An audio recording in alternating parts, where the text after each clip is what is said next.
Hello, everyone. Welcome to the next session. And I'm very excited today to have Ellie Samuel and Munur Shah because they've been hidden in the creation of an amazing new product that we're going to talk about today, the Rebel phone. Yeah. So I want to first ask you, where do we want to start? Do we want to start at the beginning, how this Rebel phone came about? I think that would be nice, right? To have some background and then kind of get to where it is because it's just so nice what you're creating and it has a nice, it shows very well what direction people and especially schools, as we were talking about, are going in. So I'll start with Ellie because I know it all had its origins with you. On the tech side, it definitely had origins with me. So I started playing with Android, I would say about 9 years ago, almost a decade, where I was in a school. It was actually a rabbinical school, and they wanted to have a very protected environment for the students. This is post high school, so it was higher learning. Um, so it's not something that you can force students into, but they wanted to give an experience that's a more protected experience and yet give people what they need. They need email, they need banking. There's a lot of functionality that smartphones were giving, even in those days. It's so ancient now, but that was around. They wanted to give it, so I said there has to be a good way to do this. Um, I got down into the code of Android. We said we're going to build something over here, and built a entire ecosystem on phones, on Android phones, where we can deliver functional, productive, and a safe ecosystem for smart devices. So that's where I started. Um, I was doing that until about a year and a half ago, where I met Munur. We met online. We're in different cities. I'm in New York. He's in London, and we just connected. Very different backgrounds, coming from very different angles, but solving or working to solve some of the same issues. How can we deliver safe experiences or safer experiences? Market driven. There's always the government driven initiatives, and that's one side of this, but market driven experiences for safety, for social responsibility, for really protecting, our kids. I started in kids and adults, but there's just such a large opportunity, we saw with bringing products to kids, which is alternative to like the outright bans that we're seeing. I've seen, Munir will tell you what he's seen, but a lot of the schools that I've worked with here in the U.S., they tried all kinds of different methods, all kinds of coercion, incentivizing. In the end of the day, there has to be a happy medium, and that's really what we're trying to do, to deliver a happy medium to people. I mentioned Munir. I want to pass it over to him, because you have the other side where we before we met, and then what we're collaborating on. Thank you, Ali. Angeline, lovely. Thank you for having us on. And thank you to all of your listeners and watchers and everybody that's on to being with us today. It sounds like the way Ellie said it, we met online. It's kind of one of those, dating sites. We met online, but it wasn't quite like that. I think Ellie saw the stuff that I was doing. So I come to this from a very different angle. Being a concerned parent around technology, the impact of technology, what it does to us, how it drives us to want to pick up these lovely devices that we have in front of us, and how it draws us in. My angle to this came from really my own addiction to screens, and the impact also that it had on me and my family, but also what was going on with my children at the time, and that sort of drove me in a direction to want to understand everything that was underlying, everything that was built on technology and why it was built and how it was built, to draw our attention. And I think with this being an attention economy, was about how organizations want to buy and sell our eyeballs to other organizations. And in fact, we're just a commodity. So everything I did and I do is around behavioral change.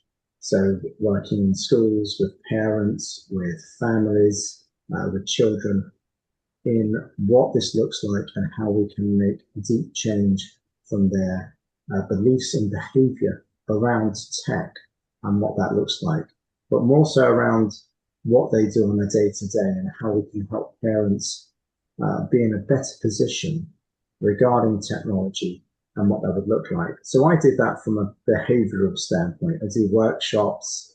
We've spoken quite a bit, Angeline, about the type of things that I do, sort of CPD for staff and for teachers, but also workshops for parents as to become aware of what's happening in the world of tech, educate them around it, and then show them how they can take back control.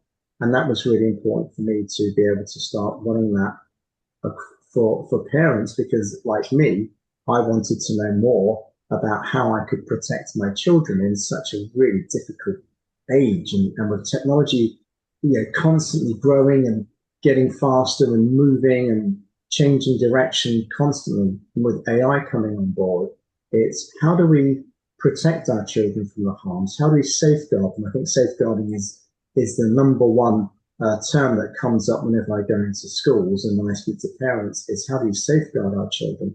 But how do we help them grow with technology? What does that look like?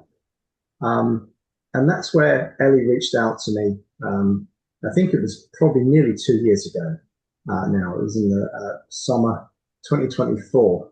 I think Ellie reached out to me wanting to talk about the work I do and what he does.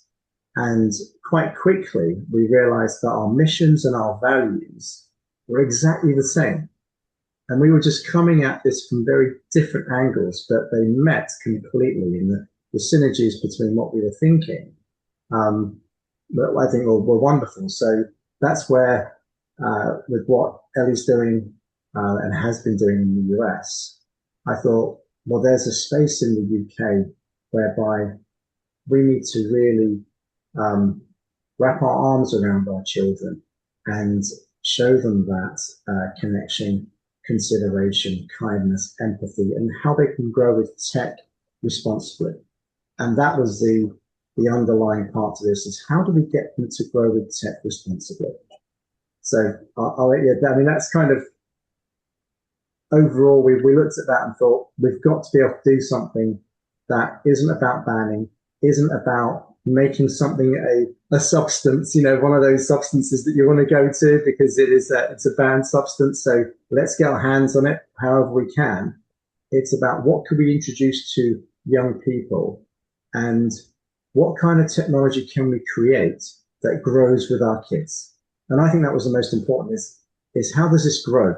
How does this tech grow with our children? And we've created something that grows year on year with our children and allows them to see more, become more, go out and discover with our technology rather than hiding, banning, or saying, you can't use it. I think our tech will be in a position where children won't want to use it as much, but it will still give them the freedom that they need. So what's the magic sauce? I mean, I obviously know the answer, but because it seems, this is very much what people are saying often. It needs to come in slowly, right? Tech needs to be introduced slowly, but it's really hard. You know that as a mother, I'm always trying to be careful about this. And I often tell the stories. So Ali, you told me about even the banking app that someone discovered, that even the banking app, deep into the banking app, you could somehow get into, I don't know, it was YouTube or something, into the free internet. So it's very difficult and to actually do that. So what's your secret sauce in actually making it possible to really introduce tech slowly over time, safely? Yeah, well, I could, I'll let Munur start with it, and I'll add. Well, what I'll do is I won't go into it as technically as Ellie will, but I will say that we've created a device which has no social media and no browser capability. And now this is baked into the operating system level of the technology that we've created. And that is very, very different to what uh, is out in the planet, on the planet in terms of what we can do. But it basically manages their growth with technology. It allows things to open up for them year on year as they get older, to be able to learn and educate them about that tech. So not only do we introduce it via technology, but we introduce it by going in and doing education at schools. So there's a two-pronged attack to this. It's not just about giving a child a device and letting them grow the device. It's about how do we educate them around that at schools, with parents, with teachers. But the device in itself is very much locked down, and I'll pass over to Ellie to explain a little bit more detail about that. But it is locked down. There are, as far as we're concerned, there are no ways of getting in and breaking it, even if you try and remove it and go back to a device's back to its factory settings. It will just take you back to where the factory settings. So we really do provide you with that extra level of care, consideration, responsibility. And it's also you as a parent and your child get to work out what they're allowed to have on their devices. So you work with your child. You allow them to open up what you want them to download. But that's very much within our ecosystem, which is the Rebel ecosystem. So we've been talking about join our revolution, because we truly mean is join our revolution. It is a change in terms of what technology looks like for kids. Ellie mentioned devices, mentioned tablets for schools, and that's something that's come up consistently with schools for us is, do you have the same operating system for us for tablets at schools? And the answer to that is yes, in September. So wait until September and it'll be ready for you. But I'll pass over to Ellie. So, at risk of getting too technical here, I think Munur, you hit it right on the head. We're providing an ecosystem, a safer ecosystem. A standard smartphone will have, either the Google Play Store or the Apple Store that's full of millions of apps.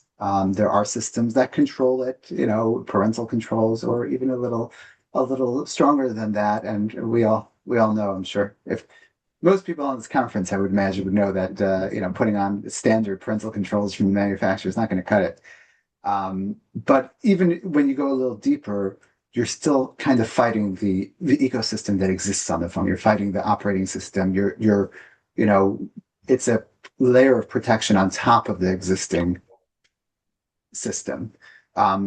We wanted to go a level deeper, and say this is our ecosystem. So we have our own app store. We're delivering the apps, and we're delivering the apps based on our research, the parents' input, the and age appropriateness of the apps. So it's not a control what we get out of the app store. This is the app store. It's that shaping of what we put in front of our kids, really, and how we're presenting it to them. We want to give them a good phone. We're looking at some very good options, and we were working with the Google Pixel phones, and we're looking at another manufacturer as well to see how we can get top of the line devices. And from the experience that I've seen working with the schools that I work with, there's always that friction between parents and schools or educators, because it's not just a school issue, but it's definitely a big part of it at the age groups that we're looking at. And who's going to take the responsibility? Who's going to, give, a little bit on this side and yet still be flexible for the kids? Because if you, throw a very restricted device at a kid, some kids will thrive. They'll take it. They don't even care. We're all parents here. I have four. I know some of my kids take to the devices much quicker, and some don't care. But if we want to put something in front of the kid, we want them to feel that they're not missing out. So it's really taking away that friction when we have our own ecosystem, when we have our own delivery mechanism. We're giving the apps from our store. We're not password protecting. There's no request to open or close. It's just a smooth process where, with the kid and the parents, and if the school's involved, the school are on the same page. It's a lot about that. So it's the technology, but it's also that concept of we want to take the friction away. We want to make people feel like they're, kids are people too. We want them to feel like they have a decent device, it's working well for them, and they get the full experience that they need at, as Munir said, at the appropriate ages as they move through life with devices. That's really interesting. This reminds me, as you guys were talking, last year we had Andrew Lydell, I think was his name, from the EdTech Law Center. I don't know if you know him in the US, and he was saying one thing that they were trying to get through litigation is that devices in schools specifically need to be actually made for kids, not, as you say, made for adults and somehow simplified down for kids, but actually made for kids. And this sounds like what you're doing, right? You're saying we're not going to try to fix something that has 15 million different ways to get around it. We're saying this is, top of the line, what they want to see, meet needs. Obviously, as you say, there's always going to be some friction, but still, meet the needs. Okay, I'm learning technology, I'm using technology, but in a way that's genuinely gate kept. I don't know if that's the right word, because it's just within itself. Like it's a new app store, like you said, basically. Right. You remind me of a story. I met with a carrier, and they were very interested in what we were doing technologically, but from the business side of things, they wanted to know if we can ship a phone, but only have it configurable as a kid's device at the touch of a button. So we would actually ship a fully open device and, have I don't know, as one step as possible, I guess, configuration. And I said, our system doesn't work like that. We're Mm. shipping a complete device, off the shelf product that just works. And it's designed for kids, as you said. It's designed for the purpose that we're giving it to them. And that's not always, I think you hit it also, which we mentioned. You don't feel like it's a kiddie device, because I think that would really turn off kids. And I mean, I've had parents call and exasperated. They said, "I don't even know what you're selling, but I just need a device for my kid." And it says say, "I don't We like those trust sales you. because we're not really getting to shine." You know what I mean? But that's where parents sometimes are. There's a lot of frustration, and that causes a lot of friction, and the kids will, potentially try to get more out of it, and the parents don't know where to turn. So it's also that peace of mind that someone's looking after your technology, and we're delivering that. We want to deliver that to the parents. We want to deliver that to the kids. As we mentioned, there's no such thing as no friction. But let's take out the friction and keep everyone as happy as possible. Just doing what makes sense for them, parents, the kids, the educators. That And that the that's interest, yeah. The interesting thing is the reaction that you've had. I know just on very high level, you talked about the schools and also manufacturers are interested. We talked about this one particular watch that I bought for my daughter, and I was complaining that I couldn't turn the steps off. Like it was nearly perfect, but you couldn't turn the steps off, so I'd like to understand because I think what you guys are seeing as a reaction a broad reaction is actually a trend. And I would, if you want to talk about that a little bit, because it's very interesting.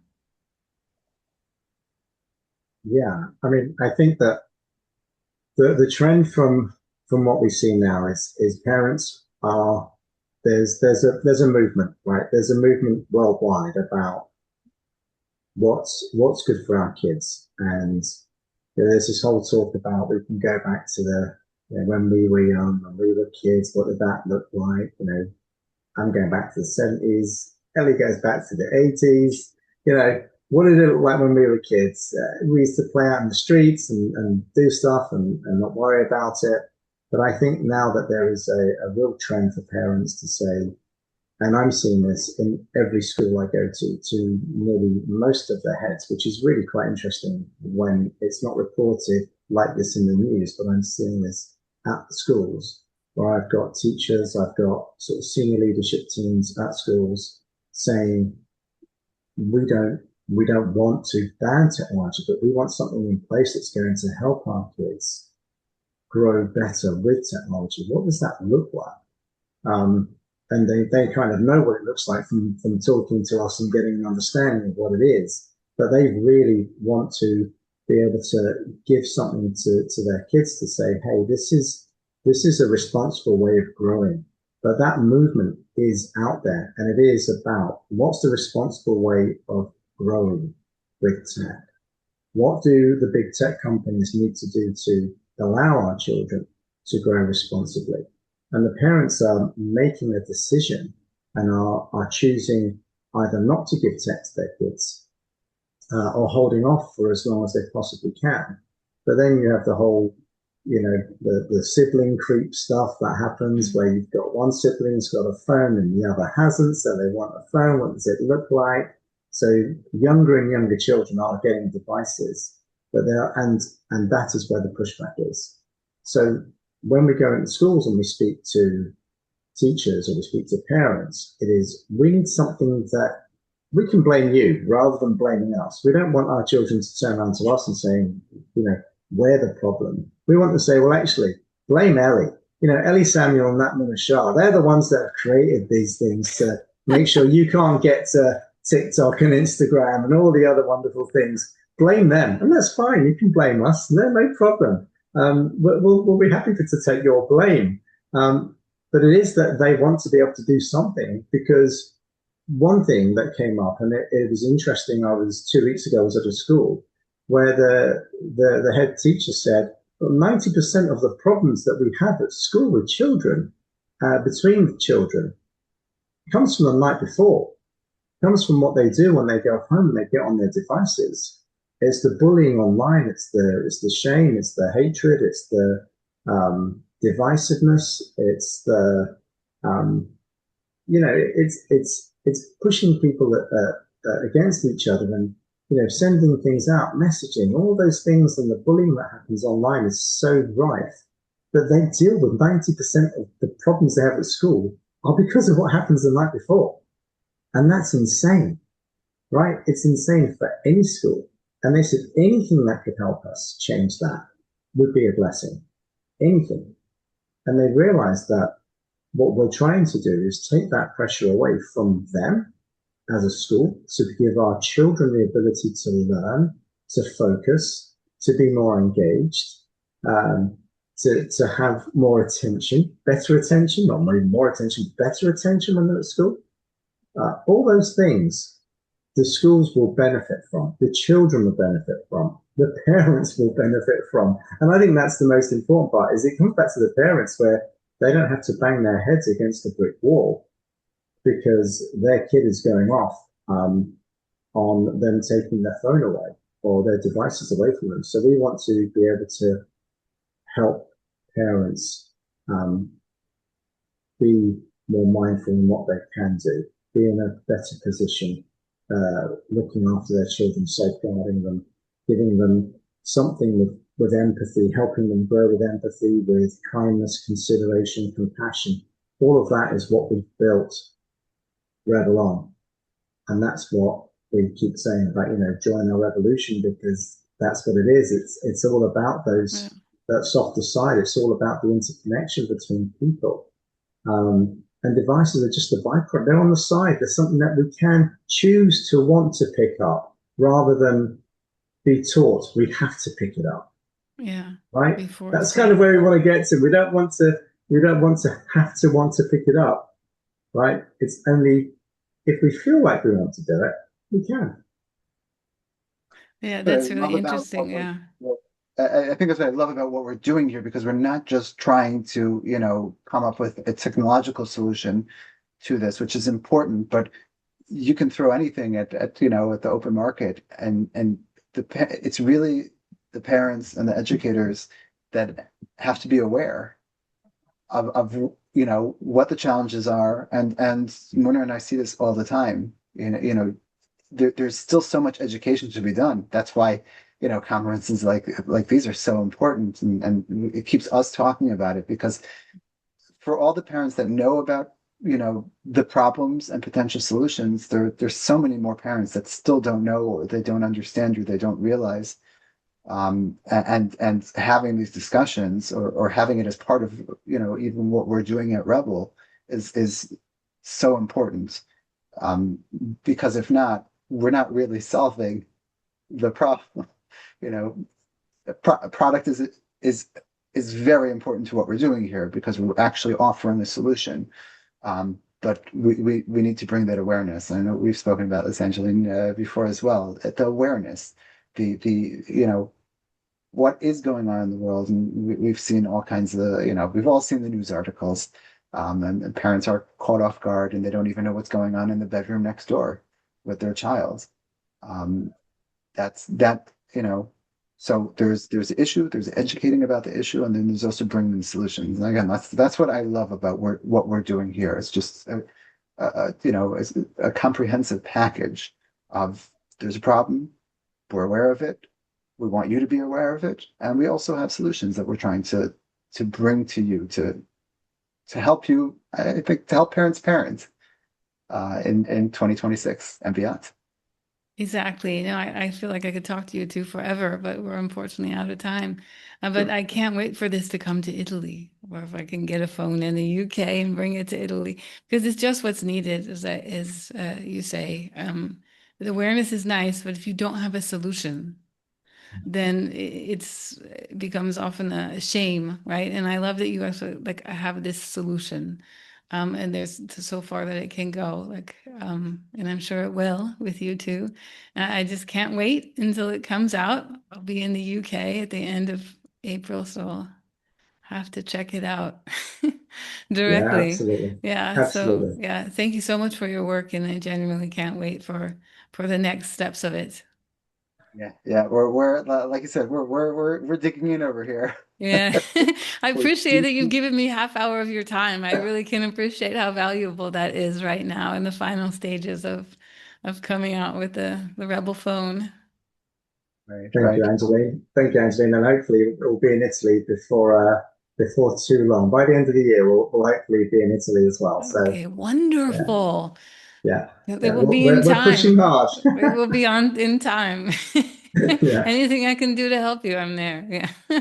great. That's it. You've put yourself out there now. We're going to draw you in. Yeah, you're part of the Absolutely. team. Okay. I, Thank I you. will say that if anyone wants updates or anything like that, we have rebeltelecom.com. That's the website. So if anyone wants to go, we join the list of people who are waiting, and things like that. If we're launching in in a certain region, a certain country, or what we're doing in the UK, even that's the best place. It's we're building the website as we're building all the technology as well. But we want to keep people informed, and again, awareness of the solutions. Um, Yeah, Thank you. Thank you very much, and thank all the you. best. Talk to you both Thank you for soon. having us. Really appreciate it. Yeah, Thank you. thank you, Angeline. Bye. Thank you. Always good to reconnect.